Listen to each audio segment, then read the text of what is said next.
Kick out the jazz! Bad word.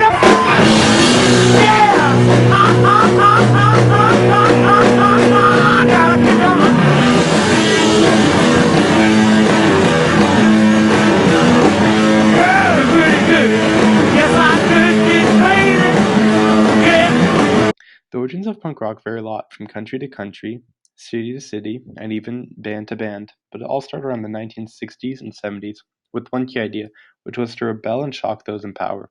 It was in the eye of many people brutal, often brash, violent, and very dangerous, but it was because of that people were drawn to it. Some teenagers felt strangled by their conservative parents who gave them little freedom and tightly controlled their every movement. Every time they would try and be unique and stand out, their parents would put them down for being different. This caused a buildup of anger and rage expressed by the music they listened to. On the opposite spectrum, teenagers who wanted to rebel didn't agree with hippie counterculture because they felt like their ideologies didn't work and they're ineffective. The world wasn't just love and peace. They didn't believe pacifism would work. They would rather punch a Nazi than talk to one. There were also veterans returning from Vietnam who found it hard to get jobs and had to deal with the trauma of the war, as well as dealing with all the negative stigma associated with it. This caused them to have lots of anger and rage build up with no way to release it, so they turned to punk rock. Punk rock expressed a feeling of nihilism and a want for anarchy, which resonated in the minds of the veterans because they felt as though they were abandoned by their government with no plan after the war. There were also producers and artists who were fed up with the companies buying most of the bands and making the songs that they knew would sell millions of albums, but didn't have any truth or meaning to them. They didn't like how corporate the music industry had become. There was also the punk rock movement developing in Detroit. Although at the time it was a rich city, teenagers growing outside the city found it hard to get jobs with a corrupt and racist government. This caused the band MC5 to try and rebel against the system that they felt abandoned by making punk rock music. In the UK, the youth were going through a similar situation. The UK government was in debt because of the Second World War, and the economy was doing very bad, with few jobs being available. Just like in Detroit, there was a feeling of lawlessness and anarchy, as well as a distrust of government. Teenagers growing up in this time would hear stories about World War II, and they would realize the ideologies of the older generation is what caused the war.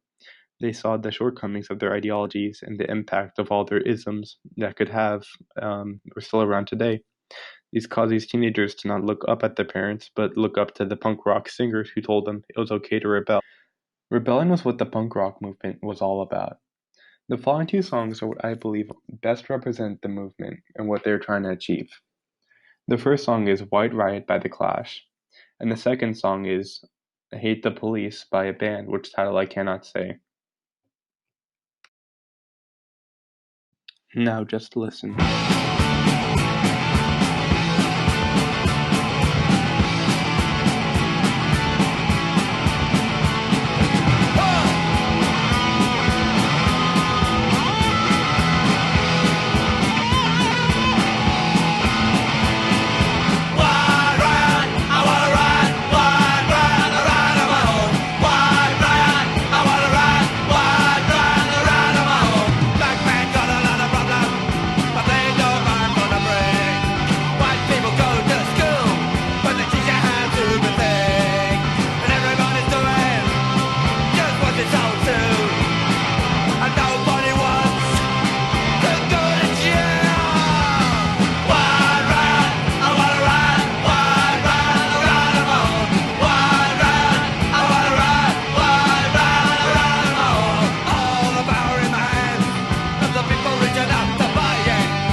Within these songs, you can see rock and roll at its most basic and pure form, with its distorted guitars, classic fast downstroke with just 3 or 4 power chords, repeated over and over, with a simple yet allegro rhythm, with the heavy use of the 8th and 16th notes.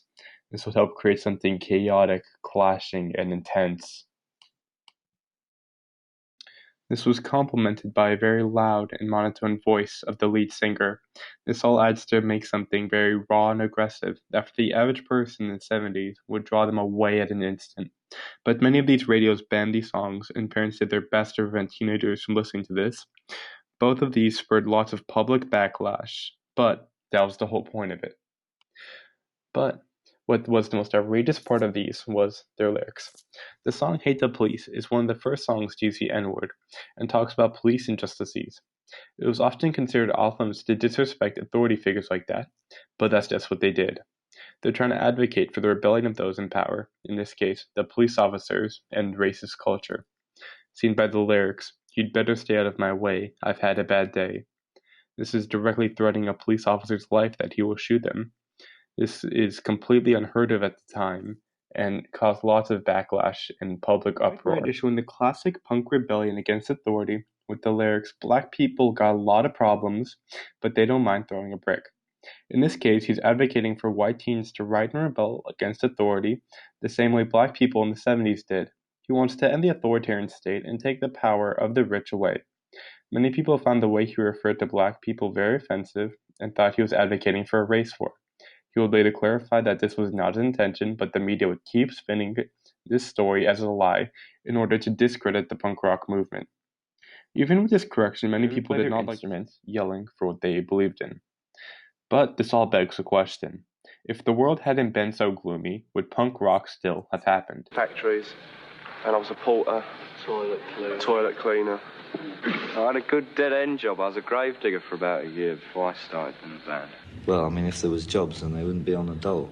And maybe we'd be singing about love and kissing. Response to an authoritarian, racist, sexist, classist, corporatist government and society.